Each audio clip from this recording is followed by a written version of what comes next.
Is Tough Mudder too dangerous? The Tough Mudder bills itself as probably the toughest event on the planet. But after a man drowned at one of its events, some wonder whether the extreme obstacle course and other similar competitions are too dangerous.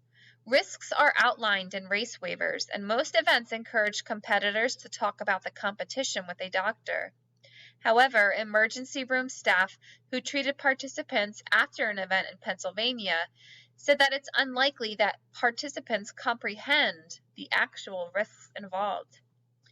ER doctor Marna Rail Greenberg published a case review with colleagues after a Tough Mudder event sent 38 participants to the emergency room. "You might limp for the rest of your life," she said.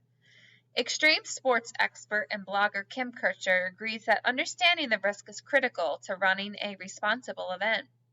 "You have to know that you are willingly doing this," she says.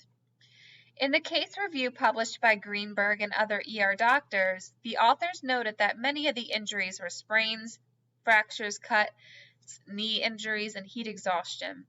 A significant number also seemed to be caused by electrical shocks. One reason for the injuries may be that some of the obstacles are impossible to prepare for.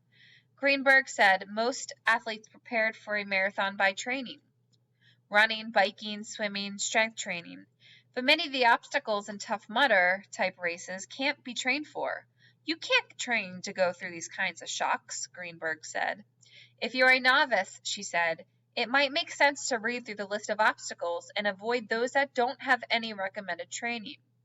Clearly you can get dirty, take a few risks, and not get hurt," she said.